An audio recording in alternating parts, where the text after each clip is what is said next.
वहीं आपको बता दें, जयपुर में गुर्जर आंदोलन को लेकर बैठक हुई। यह बैठक सचिवालय में मुख्य सचिव के चैम्बर में हुई। बैठक में ADG law and order, ADG intelligence, DGP मौजूद रहे। बैठक में गुर्जर बहुल क्षेत्र में विशेष सुरक्षा पर मंथन हुआ और कानून व्यवस्था पर समीक्षा की गई। इससे पहले आज सुबह गुर्जर नेता हिम्मत सिंह गुर्जर ने डिप्टी सीएम सचिन पायलट से मुलाकात की। हिम्मत सिंह ने पायलट के जालूपुरा स्थित आवास पर वार्ता की। पायलट ने आश्वासन दिया कि विधेयक राय के बाद सरकार आरक्षण के लिए कोशिश करेगी। जो 50% से ऊपर की जो मांग है वो आज तक लागू नहीं हुआ 13 साल से। हम चाहते हैं स्थायी समाधान हो, और स्थायी समाधान के लिए बीच का रास्ता क्या आने के लिए सुप्रीम कोर्ट में, क्योंकि पहले के एसएलपी पेंडिंग है। एक एसएलपी 2015 के जो विधेयक था उसको स्टक डाउन किया था 9 दिसंबर 2016 को, उसके एसएलपी पेंडिंग है। एक जो एमबीसी जो बनाया 21 से 26 बढ़ा के, तो उसमें सुप्रीम कोर्ट ने कहा कि विधानसभा को पावर तो है लेकिन लागू नहीं कर सके 50% से, तो उसके एग्जामिन कराने के बाद ही कुछ कही जा सकती है कि 50% से ऊपर लागू हो सकता है या नहीं हो सकता। क्योंकि 50% से ऊपर जो लागू हुआ था वो 14 महीने रहा था हमारा भी, और 14 महीने के बाद स्टक डाउन हो गया। अभी भी जो लागू किया है केंद्र सरकार ने वो सुप्रीम कोर्ट में विचाराधीन है। जब तक सुप्रीम कोर्ट का फैसला नहीं आ जाता कि 50% से ऊपर लागू हो सकता है या नहीं हो सकता, उसके बाद ही कहा जा सकता है कि लागू होगा या नहीं होगा। सीएम गहलोत ने बड़ा ऐलान करते हुए स्वतंत्रता सेनानियों को बड़ी सौगात दी है। जयपुर के बिरला सभागार में एसएन सुब्बाराव का जन्मदिन समारोह के मौके पर सीएम गहलोत ने फ्रीडम फाइटर्स के पेंशन में बढ़ोतरी का ऐलान किया है। इतना ही नहीं, प्रदेश सरकार ने मेडिकल भत्ते में भी बढ़ोतरी की है, जबकि दूसरे विश्व युद्ध के सैनिक और उनकी विधवाओं की पेंशन बढ़ाने की घोषणा की। वहीं गहलोत सरकार गरीबों को 1 रुपए प्रति किलो गेहूं भी देगी।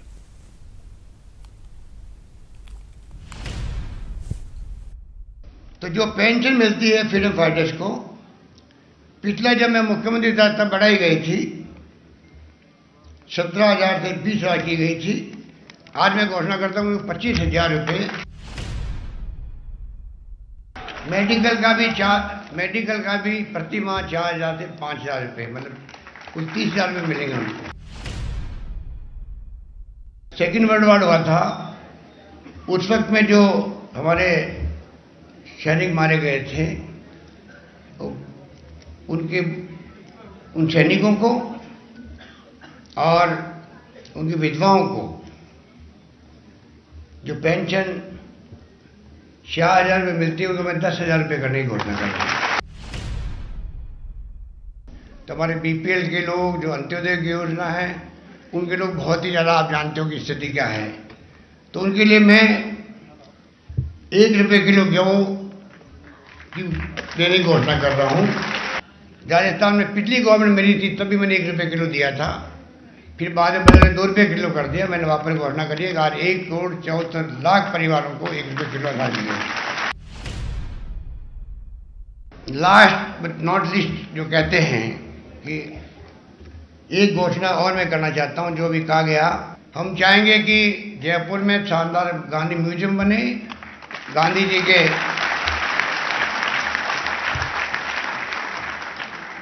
आदर्शों को, संदेश को कैसे वो आगे बढ़े आने वाली पीढ़ियों के लिए, उसमें रिसर्च का काम भी हो।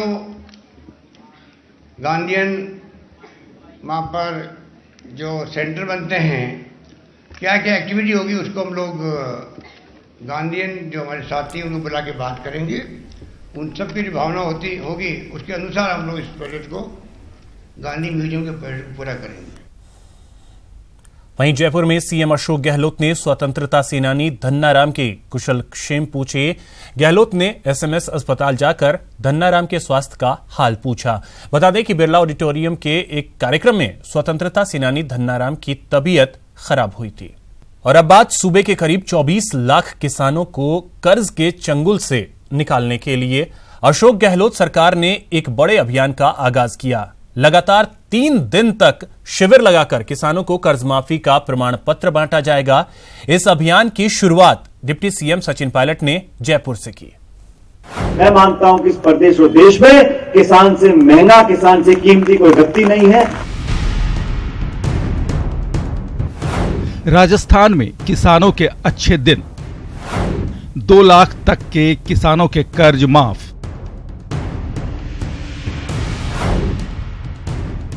गहलोत सरकार का मास्टर स्ट्रोक। ये सरकार बनने के 2 दिन के अंदर निर्णय लिया गया और चंद हफ्तों में 4 या 5 हफ्तों में निर्णय लेने के बाद क्रियान्वयन करने के साथ साथ आज प्रमाण भी हम लोगों ने दिया है और 18,500 करोड़ रुपए का भार प्रदेश की सरकार वहन करने को तैयार है, क्योंकि मैं मानता हूं कि इस प्रदेश और देश में किसान से महंगा, किसान से कीमती कोई व्यक्ति नहीं है। उसकी मदद करने के लिए सब काम हमको करना चाहिए। राजस्थान के किसानों से किए कांग्रेस अध्यक्ष राहुल गांधी के सबसे बड़े वादे को पूरा करने के लिए गहलोत सरकार ने पहल शुरू कर दी है। डिप्टी सीएम सचिन पायलट ने कर्ज माफी के योग्य किसानों को प्रमाण पत्र सौंपकर इस अभियान का आगाज किया, तो कृषि मंत्री लालचंद कटारिया भी अन्नदाता को कर्ज मुक्त करने के कार्यक्रम में शामिल हुए। हर जिला हेडक्वार्टर पे राजस्थान ऋण माफी की ये घोषणा जो सरकार ने की थी, उसके कैंप लग रहे हैं, प्रमाण पत्र जारी किए गए हैं और मैं आपको विश्वास दिलाता हूं कि कांग्रेस पार्टी का जो घोषणा पत्र है उसको पूरे 5 साल में अक्सर से हम लागू करेंगे। सरकार ने मन बना लिया है, वो सरकारी डॉक्यूमेंट बन गया है। तो मैं आपको ज्यादा लंबा चौड़ा भाषण देके ये कहना चाहूंगा कि जो सरकार गरीब और आम आदमी की बनी है उस पर आप विश्वास रखें। इसके साथ ही प्रदेश के सभी 33 जिलों में किसान कर्ज माफी योजना का आगाज हुआ। जिले के प्रभारी मंत्री के साथ जिले के कलेक्टर और प्रशासनिक अधिकारियों की अगुवाई में शिविर लगाकर इस अभियान की शुरुआत हुई। सभी जिलों में लगातार 3 दिन तक कर्ज माफी शिविर लगाए जाएंगे और इन शिविरों में किसानों को कर्ज माफी का प्रमाण पत्र बांटा जाएगा। सभी जिलों में अभी एक शिविर के जरिए प्रमाण पत्र बांटे जा रहे हैं, तो 8 और 9 फरवरी से सभी जिलों में 2-2 शिविर काम करेंगे। 3 दिन तक इस प्रकार के शिविर लगेंगे। पिछली सरकार ने 8,000 करोड़ रुपए की ऋण माफी की घोषणा करी, लेकिन मात्र 2,000 करोड़ रुपए खर्च किए। बाकी 6,000 करोड़ रुपए का भार अगली सरकार के माथे मंड दिया, उसको हमने स्वीकार किया है। और इसके अतिरिक्त पूरे किसानों के जो कोऑपरेटिव सेक्टर के लोन हैं वो 100% हम लोग माफ करने जा रहे हैं और जो बाकी लोन है वो 2 लाख तक रुपए का हम माफ करेंगे। कुल मिला के लगभग 18,500 करोड़ रुपए का भार सरकार को उठाना पड़ेगा, लेकिन आज जिस हालात में किसान हैं उसकी मदद के लिए हम लोगों को आगे आना है। गहलोत सरकार की कर्ज माफी योजना का पहला दिन काफी कारगर रहा। इस अभियान को प्रदेश के किसान सरकार का सराहनीय कदम बता रहे हैं। तो उनको आगे सुविधा मिलेगी काश्तकारों को। जैसे उनका नुकसान हो गया, पानी की वजह से भी नुकसान है, फसल प्राकृतिक आपदा की वजह से भी नुकसान हो गया काश्तकारों को, तो उसका फायदा मिलेगा। जो 50,000 रुपए मिल गए, अब वो अब माफ हो रही है, कांग्रेस सरकार माफ कर रही है। सही सारा तो हो जाए तो सही जाए। 100 रुपया भी है, 100 रुपया भी माफ हो जाए तो वो सारों से मान दो। पानी बीत का जो पैदा तो हो कौन है माँ का तो 100 भी जाए तो 100 भी माफ, मतलब बढ़िया से भाई 100 होगा। 2 लाख तक की कर्ज माफी से किसान खुश हैं, तो किसानों को राहत पहुंचाकर सरकार भी कम खुश नहीं है। लेकिन सवाल है कि क्या सरकार इस अभियान को अमली जामा पहना पाएगी? वसुंधरा सरकार की कर्ज माफी योजना ऐसी मुश्किलों की कहानी बयां कर रही है। पिछली सरकार ने जो कर्जा माफी की थी वो तकरीबन 26,92,000 किसानों की कर्ज माफी की थी और 8,000 करोड़ के कर्ज माफ किए गए थे, लेकिन उस पैसे का बंदोबस्त करना भी बड़ा मुश्किल हुआ था और तकरीबन 6,000 करोड़ का भार इस सरकार पर आने वाला है जो पिछली सरकार कर्जा माफी करके गई थी। मुश्किलें तो हैं, लेकिन उनका समाधान भी निकाला जा सकता है, क्योंकि महज 2 महीने बाद ही लोकसभा के चुनाव हैं और गहलोत सरकार अन्नदाता को खुश कर अपने मिशन 25 को पुख्ता आधार देने की कवायद में जुटी है। जयपुर से न्यूज 18 राजस्थान के लिए दिनेश शर्मा की रिपोर्ट। और अब बात सूबे के करीब 24 लाख किसानों को कर्ज के चंगुल से निकालने के लिए अशोक गहलोत सरकार ने एक बड़े अभियान का आगाज किया। लगातार 3 दिन तक शिविर लगाकर किसानों को कर्ज माफी का प्रमाण पत्र बांटा जाएगा। इस अभियान की शुरुआत डिप्टी सीएम सचिन पायलट ने जयपुर से की। मैं मानता हूं कि इस प्रदेश और देश में किसान से महंगा, किसान से कीमती कोई व्यक्ति नहीं है। राजस्थान में किसानों के अच्छे दिन। 2 लाख तक के किसानों के कर्ज माफ।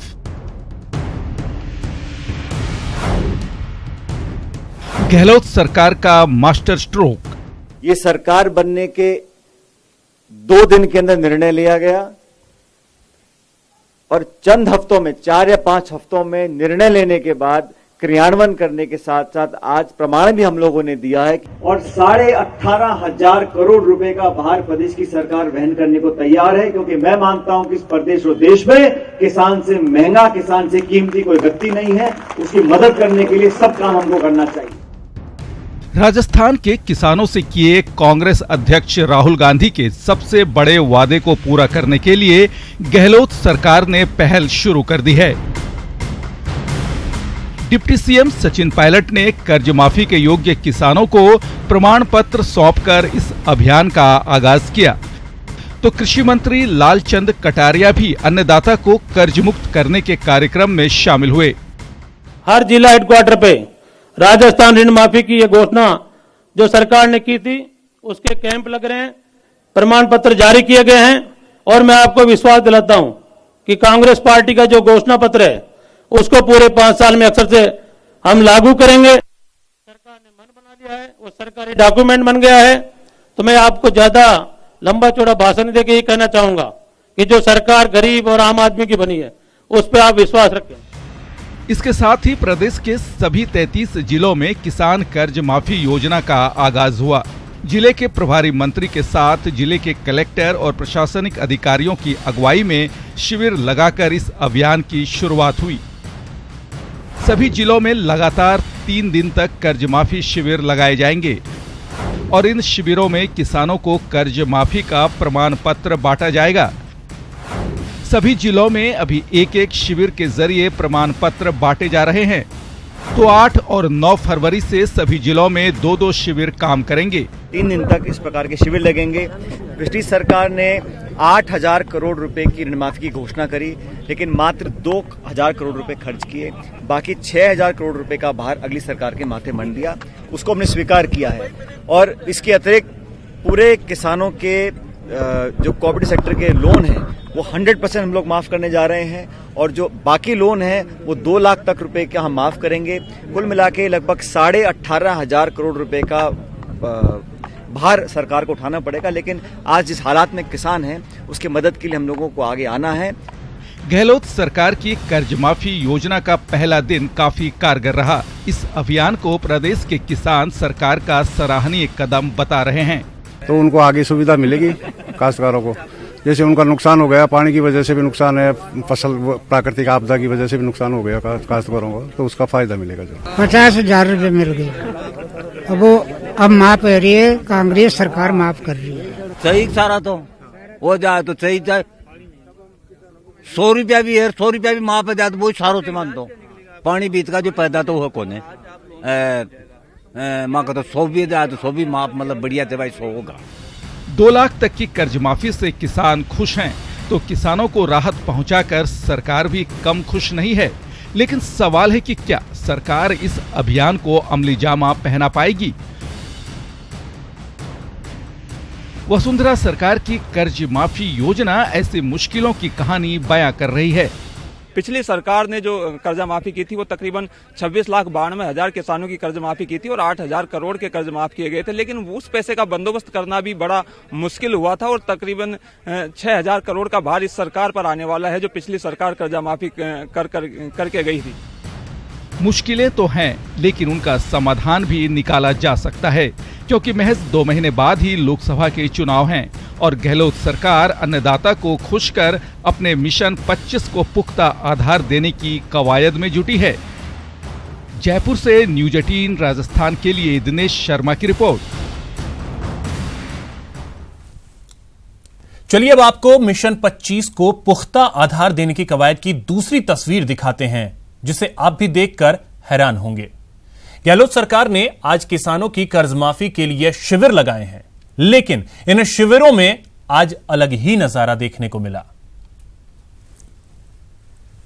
जी हां, लूट मची, वो भी नाश्ते के लिए। दौसा के इस शिविर में हर कोई नाश्ते के लिए जद्दोजहद करता नजर आया।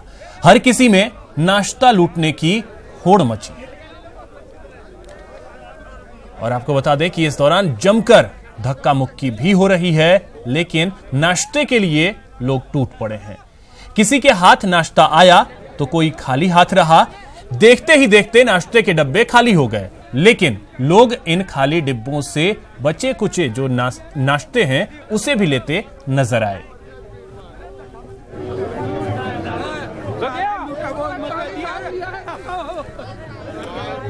तो ये तस्वीरें दौसा की हैं।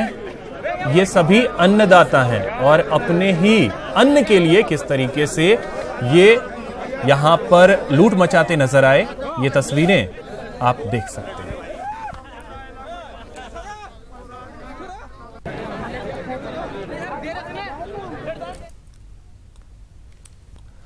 आरसीए को कोर्ट में ले जाकर क्रिकेट को नुकसान पहुंचाया जा रहा है। आरसीए अध्यक्ष डॉक्टर सीपी जोशी ने आज आरसीए में हुए सम्मान समारोह के दौरान यह बात खुले मंच से की। इस दौरान उन्होंने ललित मोदी गुट पर निशाना साधते हुए कहा कि वे क्रिकेट के भले के लिए दिखावा कर रहे हैं, जबकि असल में उनका कोई सरोकार नहीं रहा है। उन्होंने भ्रष्टाचार के आरोप लगाने वालों पर मोदी काल में खर्चे 38 करोड़ रुपए पर भी सवाल उठाए। इस दौरान आरसीए अध्यक्ष से तमाम मसलों पर बातचीत की हमारे संवाददाता महेश दाधीच ने। अध्यक्ष डॉक्टर सीपी जोशी साहब इस समय हमारे साथ बातचीत के लिए मौजूद हैं। जोशी सर, सबसे पहले तो जिस तरह से आरसीए के मुद्दों को लेकर के आज आपने सम्मान समारोह में भी बेबाक राय रखी है, और निश्चित रूप से कहीं ना कहीं आपने कहा है कि जब तक लिटिगेशन को लेकर के एक अगला जो वर्ग है वो टारगेट करता रहेगा तब तक आरसीए का भला नहीं होगा। निश्चित तौर पर कोई भी संस्था एक संवैधानिक व्यवस्था के अंतर्गत चलती है। आरसीए का संविधान है, चुनाव हुआ, चुनाव उन्होंने ही करवाया, वही आउटगोइंग आरसीए के ऑफिस बेरर थे। उस चुनाव में एक मैंडेट मिला, उस मैंडेट के बाद डेमोक्रेटिक तरीका यही है कि आरसीए को चलाने का जो इलेक्टेड बॉडी थे उसको स्वतंत्रता मिलनी चाहिए थी। सर, आपने कहा कि आप जब आरसीए अध्यक्ष बने तब 2 प्राथमिकताएं आपने तय की थी। एक तो आईपीएल मैच आपने जो करवा दिया है, और अभी आगे भी उम्मीद की जा रही है कि आईपीएल के मैच होंगे, लेकिन जो बीसीसीआई की संबद्धता थी उसको लेकर के बार बार आपने कहा कि जो अगला वर्ग है, जो आगे का जो दूसरा गुट है, उसके कारण कहीं न कहीं ये अटकाव रहा। स्पष्ट है, 4 साल तक ललित मोदी जी अध्यक्ष थे, तब बीसीसीआई रिकॉग्नाइज क्यों नहीं हुआ आरसीए? वही स्थिति थी। हमने जो बीसीसीआई का रिक्वायरमेंट है, जो प्री रिक्विजिट था, हम तब तक आरसीए को रिकॉग्नाइज नहीं करेंगे तब तक आप ये स्टेप लोगों नहीं। वो निर्णय हमने किए और निर्णय लेकर हम बीसीसीआई के पास गए। यदि बीसीसीआई रिकॉग्नाइज करेगी, वो लोग जिन्होंने बीसीसीआई से रिकॉग्निशन नहीं होकर क्रिकेट चला रहे थे, वो आज भी नहीं चाहते हैं कि बीसीसीआई की कंडीशन को माना जाए, तो ये तो क्रिकेट का हित नहीं है। हम बात कर रहे थे डॉक्टर सीपी जोशी से, जो आरसीए के अध्यक्ष हैं और जिनका साफ कहना है कि अगर प्रदेश में क्रिकेट को चलाना है तो इसे कोर्ट के पचड़ों से दूर रखा जाना चाहिए। कैमरा पर्सन अमनदीप के साथ महेश दाधीच, न्यूज़ 18 जयपुर।